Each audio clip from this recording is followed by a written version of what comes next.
Hello दोस्तों, मैं हूं जितेंद्र गंगुली और आप देख रहे हैं डिवाइन एजुकेशन। आज से स्टार्ट करेंगे। मैथमेटिक्स में फंक्शन के अंदर एक ऐसा फंक्शन है जिसके क्वेश्चन जनरली अगर कोई भी कॉम्पिटिटिव एग्जाम हो जिसमें मैथमेटिक्स है, एडवांस मैथमेटिक्स है, उसमें आता ही है, आना ही चाहिए। वो कहलाता है ग्रेटेस्ट इंटीजर फंक्शन।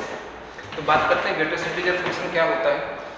मैक्सिमम लोग इससे अवेयर नहीं होते। आजकल जिस तरीके का आपका पैटर्न होता है बच्चों का ग्रेजुएशन में पढ़ने का, अपन एमसेट के लिए प्रिपरेशन करते हैं तो एमसेट के स्टूडेंट्स को ये मान के चलते हैं कि उसने 12th में ग्रेजुएशन में मैथ्स पढ़ी होगी। लेकिन मैं जब देखता हूँ कि कई स्टूडेंट्स ऐसे हैं जिसने नाम भी नहीं सुना कि ग्रेटेस्ट इंटीजर फंक्शन क्या होता है, तो उनके लिए बिल्कुल बेसिक से है कि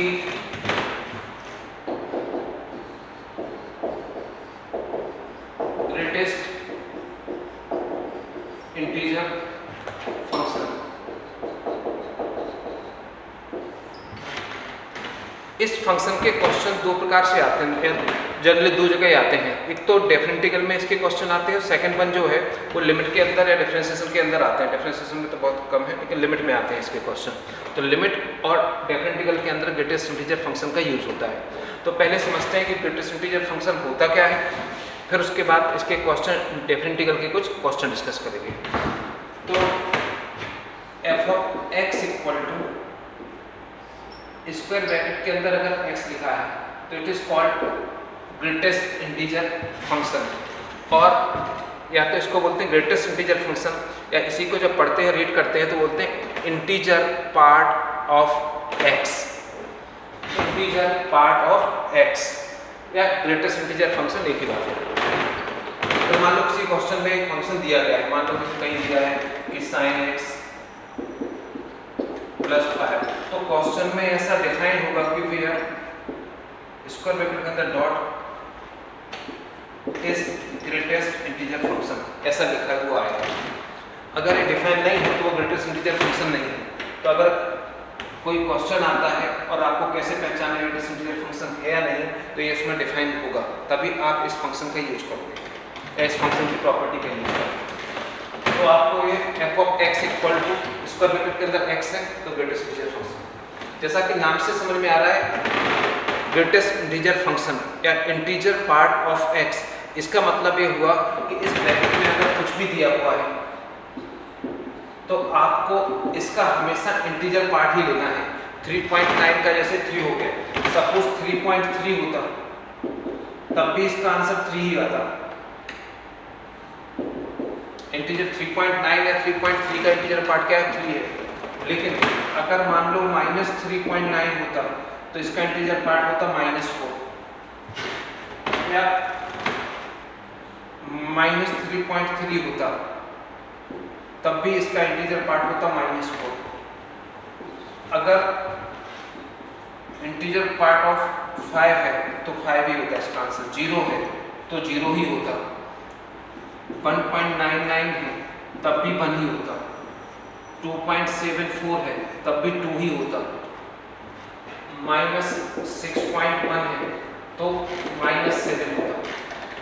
हमेशा आपको इंटीजर पार्ट्स लेना है इसका। अगर आपको ध्यान से समझ में आया हो तो ध्यान से देखें अगर आप, तो इसको ऐसे लिखें कि मान लो एक ऐसा था 3.9 किसके बीच में था, स्टार्टिंग से करें कि मान लो फंक्शन आपका 0 और 1 के बीच में है, तो आप यहाँ पर इसका ग्रेटेस्ट इंटीजर का जो आंसर आएगा वो आएगा 0। इसका आंसर होगा 0। 1 और 2 के बीच में है ग्रेटेस्ट इंटीजर, इसका आंसर आएगा 1। ऐसे 2 और 3 के बीच में आप इस टाइप से ले सकते हो, सिर्फ टेस्ट की बात करनी है। तो x का आंसर क्या आएगा, x इक्वल टू आएगा 1। 2 और 3 के बीच में होगा तो इसका आंसर आएगा 2। मतलब अगर आप ध्यान से देखें तो जो लिमिट है, आप इसको लिमिट बोलेगा 0 और 1 के बीच में, तो 0 is lower limit, 1 is upper limit, तो आंसर हमेशा 0 लिमिट के फॉर्म में आता है। और आंसर हमेशा इंटीजर आएगा, ना ही डेसिमल के फॉर्म में आएगा ना ही फ्रैक्शनल फॉर्म में आएगा, ठीक ना। तो इंटीजर के फॉर्म में आएगा।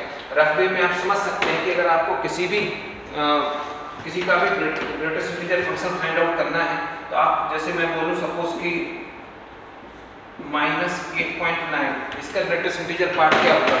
अगर आपको बहुत शॉर्टकट में समझना है तो आप इसको नंबर लाइन पे लिखो, -9 यहाँ कहीं होगा, -8 यहाँ कहीं होगा, और ये क्या है -8.9, -8.9 यहाँ कहीं आएगा, -8.9 सपोज मतलब बहुत पास में यहाँ तो मान लो यहाँ आएगा।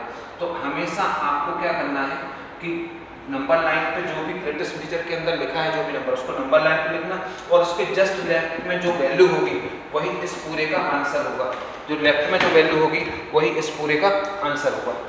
ठीक है ना, क्लियर हुआ? 0 और 1 के बीच में है तो ग्रेटेस्ट इंटीजर का आंसर कितना आया? 0 आया। 1 और 2 के बीच में है तो ग्रेटेस्ट इंटीजर का आंसर 1 आया। 2 और 3 के बीच में है तो ग्रेटेस्ट इंटीजर का आंसर 2 आया। तो वही है, मैंने कहा कि जिसका भी ग्रेटेस्ट इंटीजर फाइंड आउट करना हो उसे नंबर लाइन पे लिखो, और उसके जस्ट बाद वाला जो इंटीजर होगा वही इस ग्रेटेस्ट इंटीजर का आंसर होगा, चाहे आप किसी को भी ले लें। क्लियर? अब इसके अकॉर्डिंग अगर इसका ग्राफ बनाएं,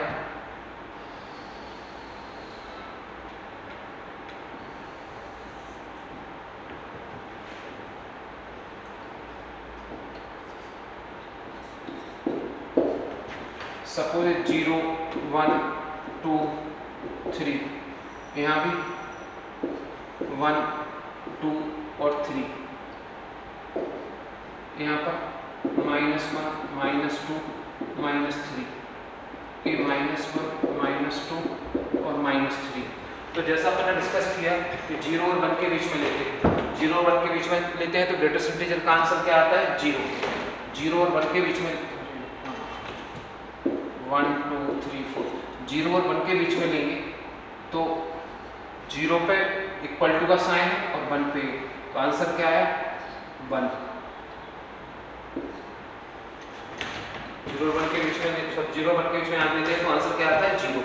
फिर 1 और 2 के बीच में लेते हैं तो ग्रेटेस्ट इंटीजर का आंसर क्या आता है? 1। 1 और 2 के बीच में लेंगे तो ग्रेटेस्ट इंटीजर का आंसर आएगा 1। सिमिलरली 2 और 3 के बीच में लेंगे तो आंसर आएगा 2। ऐसे ही अगर नीचे यहाँ चले तो -1 और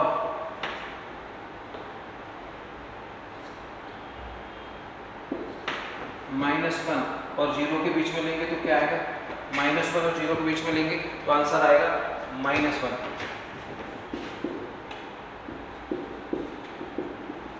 -1 आपको हमेशा लेफ्ट हैंड साइड वाला लेना, मतलब कोई कंफ्यूजन ही नहीं। -1 और 0 के बीच में लिया तो आंसर आया -1।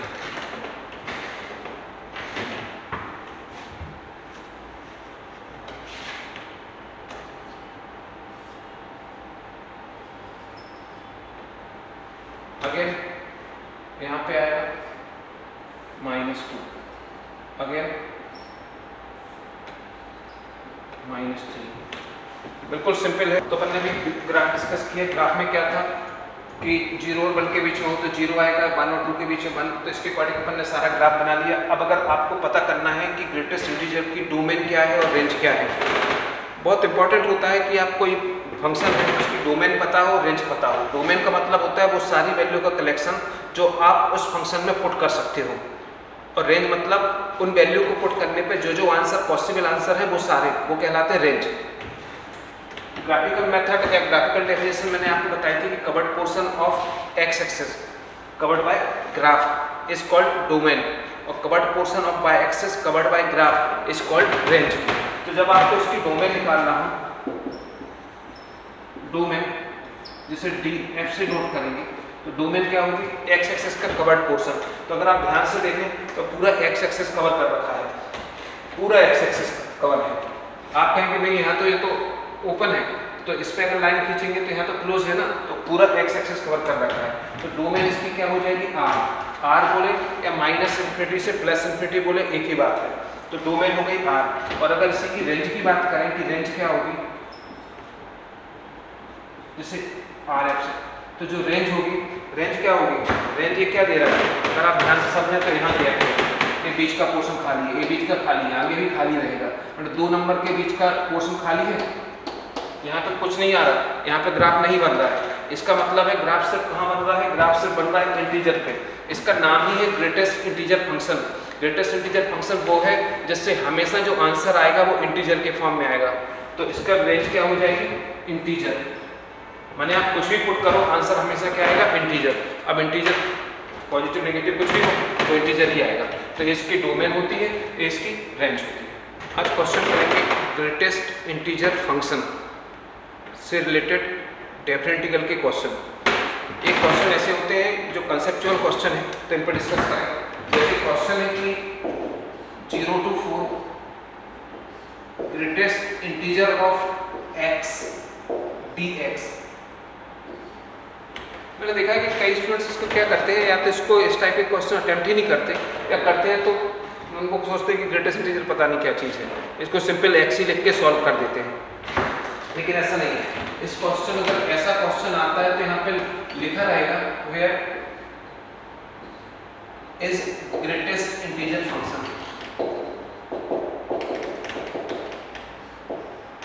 एक क्वेश्चन में डिफाइन होगा। तो ग्रेटेस्ट इंटीजर फंक्शन का मतलब ये हुआ कि इसको जो भी आपकी लिमिट है इसको पहले इंटीजर के फॉर्म में ब्रेक करेंगे। तो 0 और 4 के बीच में इंटीजर जो होंगे वो क्या होंगे, 0 और 4 x dx। ये हो जाएंगे आपके 0 to 1 x dx, 1 to 2 x dx plus 2 to 3 x dx plus 3 to 4। पहला स्टेप हमेशा यही लो। मैं आपको इसकी एक शॉर्ट ट्रिक्स भी बताऊंगा जो विदिन सेकंड सॉल्व होगी, लेकिन पहले कंसेप्चुअल पढ़ लें कि ग्रेटेस्ट इंटीजर सॉल्व कैसे किया जाता है। तो 0 to 1, 1 से 2, 2 से 3, 3 से 4। अब आपको क्या करना है कि जो लिमिट है, लोअर लिमिट है, अपर लिमिट है। अब यहाँ पर देखना है कि जब 0 to 1 था तो x क्या आंसर देता है, तो x आंसर जो देता है वो देता है 0। जब 1 से 2 है मतलब ये आंसर देता है 0। तो जब 1 से 2 है तो ग्रेटेस्ट इंटीजर की आंसर क्या आता है 1। जब 2 से 3 है तो इसका आंसर आता है 2। और जब 3 से 4 है,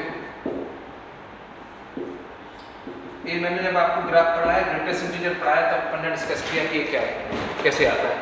तो ये है 3। तो इस क्वेश्चन में क्या हो जाएगा, then 0 to 4 greatest integer of x dx equal to 0 to 1। जब 0 to 1 है तो ग्रेटेस्ट इंटीजर की वैल्यू कितनी है 0। जब 1 to 2 है तो ग्रेटेस्ट इंटीजर की वैल्यू कितनी है 1। जब 2 से 3 है तो ग्रेटेस्ट इंटीजर की वैल्यू है 2। और जब 3 से 4 है तो ग्रेटेस्ट इंटीजर की वैल्यू है 3। बस इसका सिंपल इंटीग्रेशन कर दो, जो आए वो आंसर। इसका आंसर क्या होगा, इसका आंसर होगा फर्स्ट तो 0 ही है, सेकंड वन आएगा x 1 to 2 plus 2x 2 to 3 plus 3x 3 to 4। ये सिंपल ब्रैकेट है, ये वो ग्रेटेस्ट इंटीजर वाला नहीं। ये चाहो तो ऐसे स्मॉल ब्रैकेट लगा देंगे तो कर दो।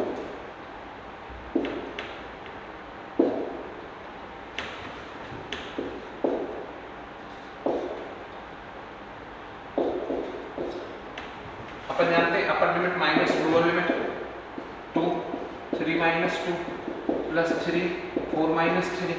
सो आंसर आ गया 1 plus 2 plus 3। So answer is 5, 1, 6। ये बिल्कुल सिंपल क्वेश्चन बताया मैंने आपको कि कोई भी ग्रेटेस्ट फंक्शन दिया हो तो पहले उसे क्या करो, उसकी जो भी लिमिट है उसे इंटीजर के फॉर्म में ब्रेक करो।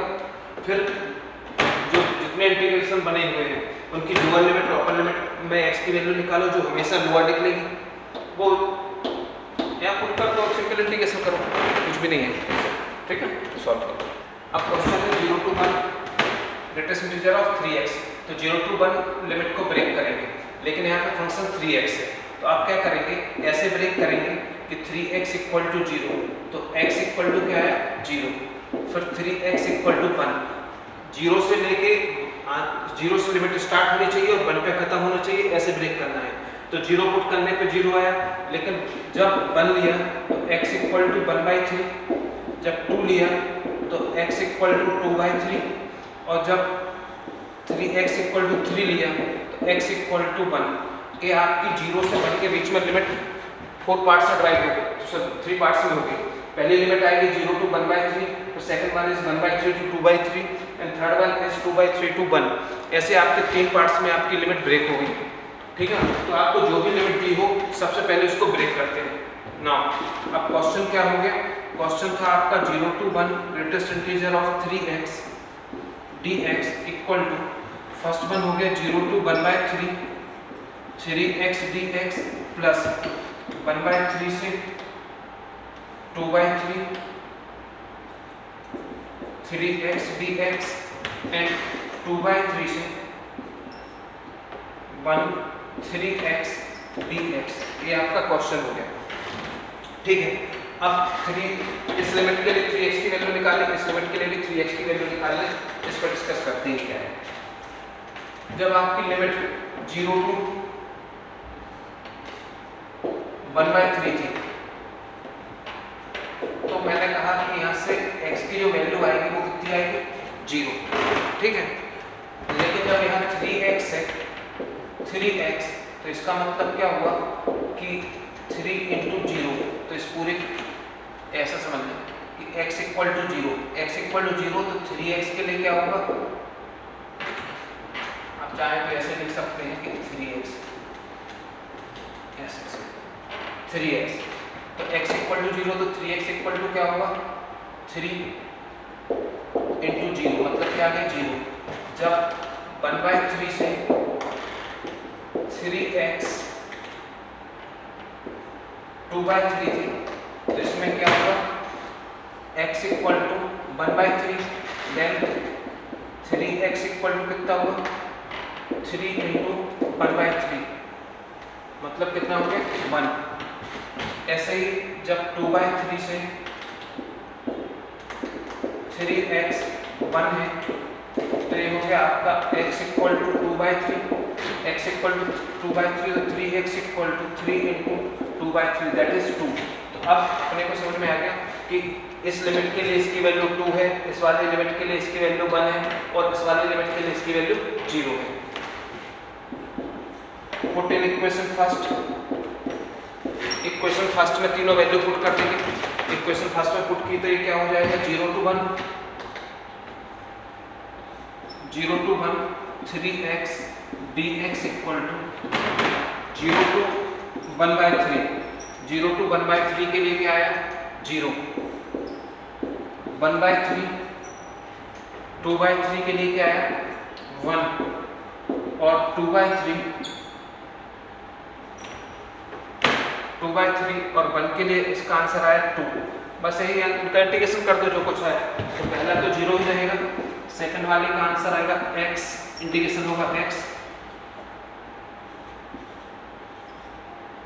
1/3 से 2/3 प्लस इसका होगा 2x 2/3 से 1, सो 2/3 माइनस 1/3 प्लस 2 1 माइनस 3, तो ये हो गया 2 1/3, ये हो गया आपका 1/3 माइनस 4,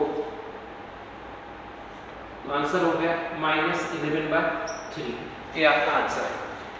तो बिल्कुल सिंपल है, आपको जैसा भी अगर 3x कितना भी दिया आपको सबसे पहले जो भी ग्रेटेस्ट इंटीजर का फंक्शन है, जो गिवन लिमिट है, उसको 0 से लेकर 1 के बीच में ब्रेक करना है। स्टार्टिंग हमेशा जो भी ग्रेटेस्ट इंटीजर के अंदर लिखा हुआ है उसको 0 1 2 3 पुट करना है, उसके अकॉर्डिंग x की वैल्यू निकालनी है, वही आपकी लिमिट का ब्रेक पॉइंट कहलाया, जो टर्मिनेटिंग पॉइंट कहलाता है वो क्या है, आपका ब्रेक पॉइंट आया। अब इस 3x इनकी वैल्यू निकालने के लिए जो लोअर लिमिट है जो लोअर लिमिट है वो x इक्वल टू वैल्यू लो और यहाँ पे पुट कर दो। तो लोअर लिमिट क्या थी, x इक्वल टू 0, यहाँ पुट किया तो 0 हो गया। यहाँ पे लोअर लिमिट थी 1/3, यहाँ x को रिप्लेस किया 1/3 से तो 1 आ गया। यहाँ लोअर लिमिट 2/3 थी, यहाँ रिप्लेस किया तो 3 आ गया। इन तीनों के आंसर है, ये पुट किए और इंटीग्रेशन किया, नोट कर लो।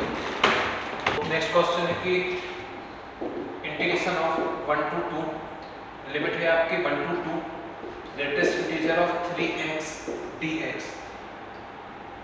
फिर से वही लास्ट जो क्वेश्चन कराया उसमें लिमिट थी 0 to 1, 0 to 1 था, integral greatest integer function same था, इसमें लिमिट है 1 to 2, तो कोई कंफ्यूजन नहीं। आपको 1 से 2 को 1 से 2 जो लिमिट है उसको इंटीग्रल पार्ट्स में डिवाइड करना है। वो कैसे करते हैं, हमेशा आप क्या करते हैं कि 3x equal to lower limit से स्टार्ट करते हैं तो x इक्वल टू 1/3 मिला, फिर 3x इक्वल टू 2 पुट किए। हमेशा आपको जो लोअर है वहाँ से स्टार्ट करना, और जो आंसर है वो आंसर तब तक करना जब तक कि 1 से 2 ना मिल जाए, ठीक है। तो 1 तो है मतलब 2 ना मिल जाए। तो x इक्वल टू है 2/3, फिर 3x इक्वल टू 3 पुट करोगे तो x इक्वल टू आ जाएगा 1, और 3x इक्वल टू 4 पुट करोगे तो x इक्वल टू 4/3, और 3x इक्वल टू 5 पुट करोगे तो x इक्वल टू 5/3, और 3x इक्वल टू 6 पुट करोगे तो x इक्वल टू 6/3, मतलब दैट इज 2। आपको हमेशा कैसे पता चलेगा किससे स्टार्ट करना है, इक्वल टू क्या रखना है। आप 0 से भी कर सकते हो, ठीक है ना, लेकिन जनरली अपन स्टार्ट करते हैं जो लोअर लिमिट थी 1। लेकिन इस क्वेश्चन में प्रॉब्लम क्या होगी, जैसे मैंने 3x इक्वल टू 1 रखा तो आंसर आया 1/3। मैंने आपसे कहा है कि लिमिट को ब्रेक करना है। लिमिट को ब्रेक करना मतलब जो भी ब्रेक हो उसमें लोअर लिमिट 1 से स्टार्ट होगी, और जो फाइनल वाला इंटीग्रेशन होगा उसकी हायर लिमिट 2 होगी। लेकिन यहाँ पर लोअर लिमिट क्या आ रही है, 1/3 आ रही है। तो 1/3 तो 0 पॉइंट समथिंग हुआ, तो 0 पॉइंट समथिंग तो 1 और 2 के बीच में लिमिट आनी चाहिए। तो ये तो इसमें बिलोंग नहीं कर रहा, 1/3 1 और 2 के बीच में बिलोंग नहीं कर रहा।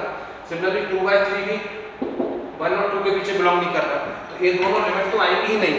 अपन ये तो मैंने सिर्फ आपको कहा है कि आप स्टार्टिंग कहीं से भी कर सकते हो, जो भी फंक्शन दिया है उसके इक्वल टू 0 1 2 3 कुछ भी ले लो, लेकिन लिमिट स्टार्ट वहीं से होगी जो लोअर लिमिट है वहां से ही स्टार्ट होगी। तो लोअर लिमिट कहाँ क्या है, 1 कहाँ से मिला, यहाँ से। तो ब्रेक किस में हुई, 1 से 4/3, 4/3 से 5/3, 5/3 से 2। माने हमेशा जो ब्रेकिंग होगी लिमिट की उसमें स्टार्टिंग 1 से लोअर लिमिट से होनी चाहिए और एंड अपर लिमिट पे होना चाहिए। आप कुछ भी पुट कर सकते हैं, कोई फर्क नहीं पड़ता, लेकिन लेंगे वही वाले जिनमें लोअर लिमिट 1 होगी या लोअर लिमिट से स्टार्ट हुआ फंक्शन। तो देन आपका जो इंटीग्रेशन है 1 to 2 greatest integer of 3x dx equal to ये हो जाएगा आपका 1 से 4/3 3x dx प्लस 4/3 से 5/3 3x dx प्लस 5/3 से 2 3x dx। आपने लिमिट को ये ब्रेक कर दिया। अब बिल्कुल आसान, अब क्या बताया मैंने कि जैसे इसकी वैल्यू निकालनी है तो इसकी वैल्यू का कुछ स्पेशल नहीं, x को रिप्लेस कर दो लोअर लिमिट से, तो आंसर क्या है 3। सिमिलरली सेकंड वाले में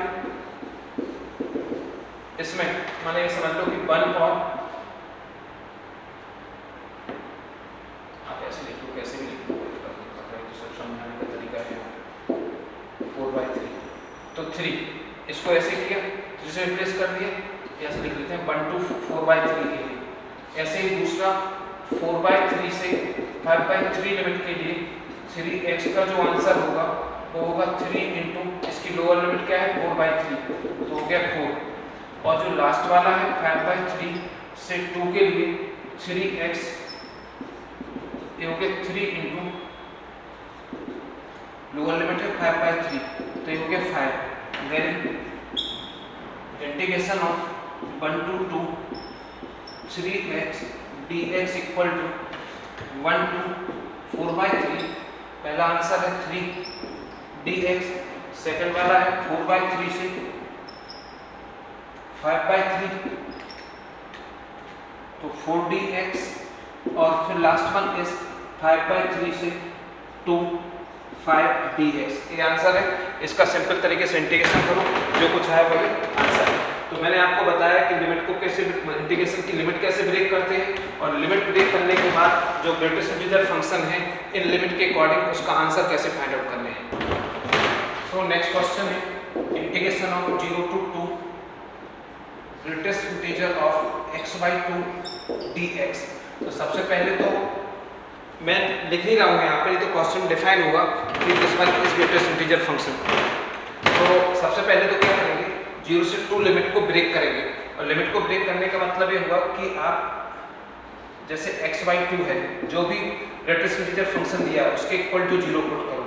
यहाँ से x की वैल्यू निकाली 0, फिर 1 पुट करो, x की वैल्यू निकाली तो 2, आपको बस ऐसे ही करना है आपको कि लिमिट को ऐसे ब्रेक करना है आपको। स्टार्टिंग होनी चाहिए जीरो से, मतलब जो स्टार्टिंग होनी चाहिए लोअर लिमिट से और खत्म होना चाहिए अपर लिमिट में। तो इसमें आपने देखा कि लिमिट सीधे सीधे जीरो से 2 ही रही, कुछ और नहीं रहा, कोई ब्रेक ही नहीं हुई, 0 to 2 थी, 0 to 2 ही मिली।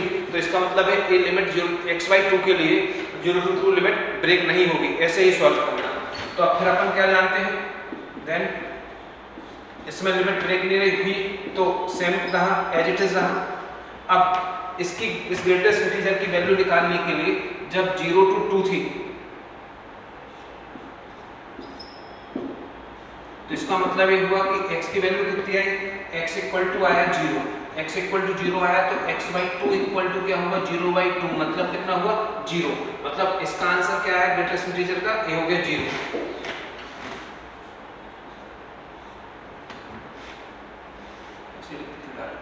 ये हो गया आपका 0।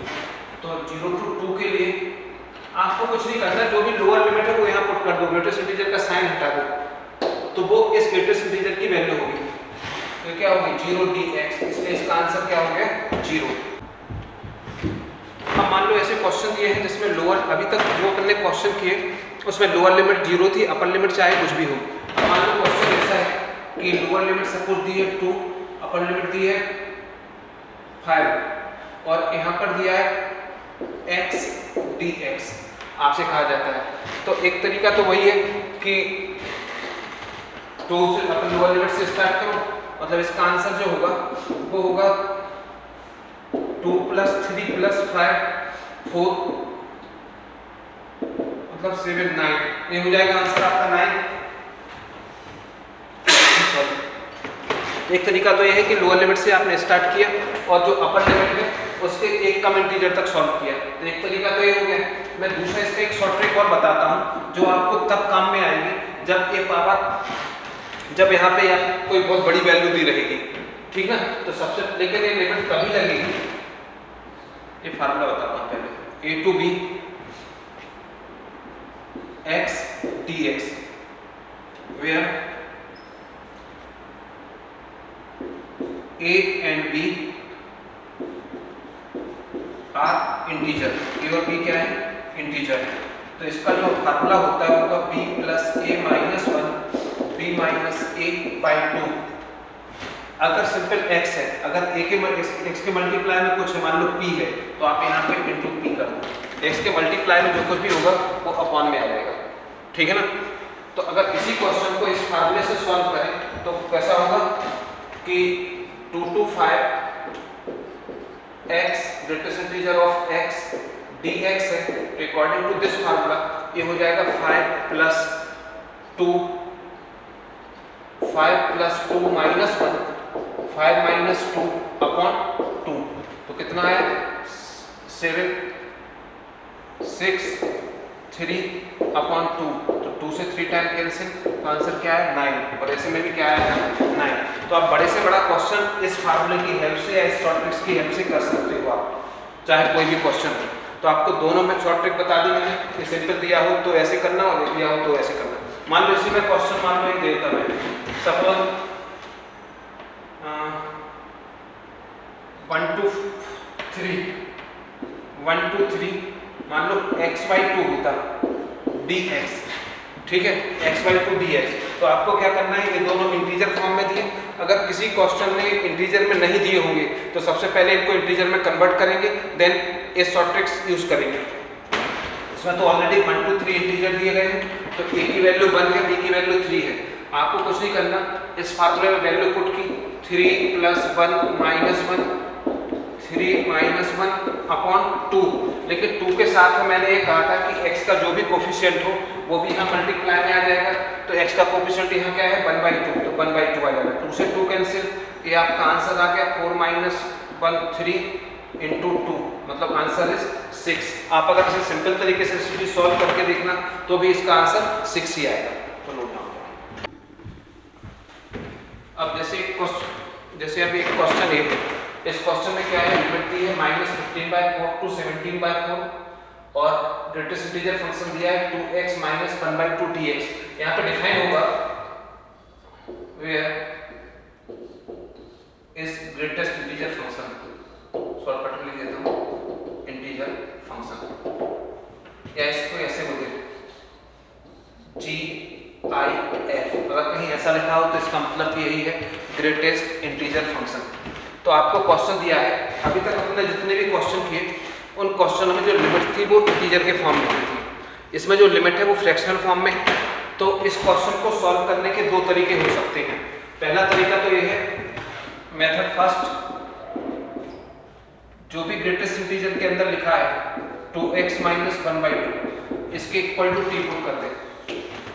अपन जानते हैं कि किसी को टी पुट करते हैं तो डिफरेंशिएट भी करते हैं, इसको डिफरेंशिएट करोगे तो dx = dt/2 हो जाएगा और लिमिट भी चेंज होती है।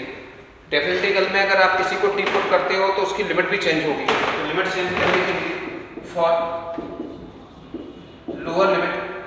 लोअर लिमिट के लिए x की लोअर वैल्यू पुट करेंगे, वो क्या थी -15/4। सो 2 × -15/4 -1/2 = t।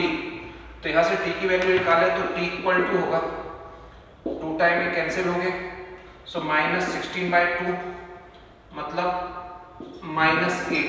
ये आपकी लोअर लिमिट हो गई। सिमिलरली अपर लिमिट के लिए x की अपर वैल्यू यहाँ पर पुट करेंगे जिससे अपर लिमिट मिल जाएगी। So for upper limit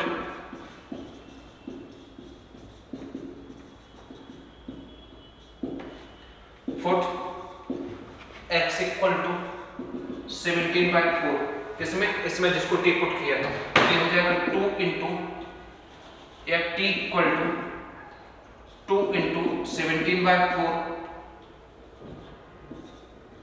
-1/2। तो 2 से 2 टाइम ये हो गया 16/2 मतलब ये हो गया 8। तो लोअर लिमिट हो गई -8 और अपर लिमिट हो गई +8। तो ऐसे आपने क्या किया कि जो भी आप अपने को क्या, जो मैंने आपको फार्मूला या शॉर्टकट बताई है उसमें आपका होना चाहिए था ग्रेटेस्ट इंटीजर के अंदर x या 2x या x/2 समथिंग। जब भी आपने देखा तो डिफरेंट दिया है और खासकर लिमिट जो दी गई वो इंटीजर के फॉर्म में नहीं दी गई, तो मैंने इसको टी पुट कर लिया जो ग्रेटेस्ट इंटीजर के अंदर दिया था, जिससे क्या हुआ देन अब आपका क्वेश्चन क्या हो गया, क्वेश्चन हो गया -8 से +8 और यहाँ पर आ गया t dt। अब मैंने आपको अभी जो शॉर्ट ट्रिक बताई थी वो शॉर्ट ट्रिक है अपनी कि integration of a to b x dx हो, माने ग्रेटेस्ट इंटीजर के अंदर सिंगल वेरिएबल हो, तो ये होता है b + a - 1 b - a/2। ये अपनी शॉर्ट ट्रिक्स थी। इसके अकॉर्डिंग b की वैल्यू 8 है और a की वैल्यू -8 है। सो 8 - 8 - 1 8 -8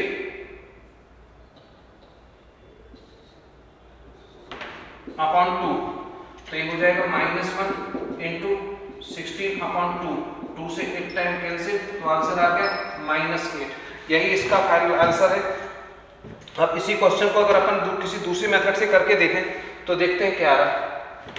8 - 8 0 -1 16 को किया -8 x के मल्टीप्लाई।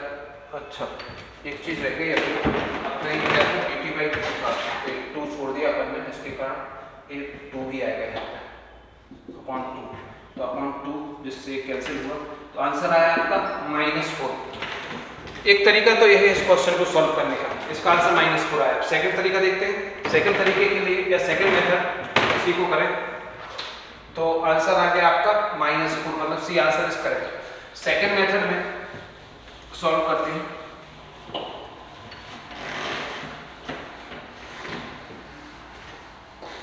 देखिए शॉर्ट ट्रिक्स तभी लगती है जब इंटीग्रेशन की जो लिमिट है वो इंटीजर के फॉर्म में हो। अभी इंटीजर के फॉर्म में नहीं दी तो सेकंड मेथड में अपन क्या करेंगे, अपन लिमिट को कन्वर्ट करेंगे इंटीजर के फॉर्म में और जो ग्रेटेस्ट इंटीजर है उसको भी सिंगल वेरिएबल के फॉर्म में कन्वर्ट करेंगे। वो कैसे, सबसे पहले यहाँ x का मल्टीप्लाई 2 है, अगर x का मल्टीप्लाई 2 है तो इसे अगर 2 को हटाना है तो इस पूरे को 2 से डिवाइड करना पड़ेगा। तो जब 2x, अब मैंने क्या किया कि -15/4 और 17/4 था और यहाँ दिया था ग्रेटेस्ट इंटीजर के अंदर 2x -1/2। dx, इस 2 को हटाने के लिए मैंने क्या किया, x को डिवाइड किया 2 से, तो x यहाँ भी डिवाइड होगा 2 से, तो d जो यहाँ x था ये भी 2 से डिवाइड होगा, और जहाँ जहाँ x दिख रहा है वो 2 से डिवाइड होगा, और जो लिमिट है उसमें 2 का मल्टीप्लाई होगा।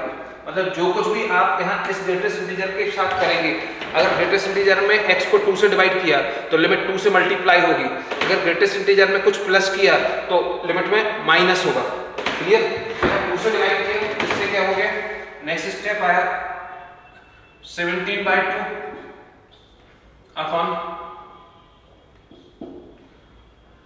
-15/2, और एक ग्रेटेस्ट इंटीजर के अंदर बच्चा x माइनस 1/2, dx/2 जैसा था वैसे रहा, आप चाहो तो इसे dx/2 भी लिख सकते हो, कोई फर्क नहीं पड़ता, x/2। ठीक है, अब क्या हुआ, अब यहाँ पे x के माइनस में 1/2 है, x के माइनस में 1/2 है, तो 1/2 को हटाना है तो प्लस 1/2 करेंगे, जब यहाँ प्लस 1/2 करेंगे तो इसमें माइनस 1/2 होगा। ठीक है, तो ये हो जाएगा आपका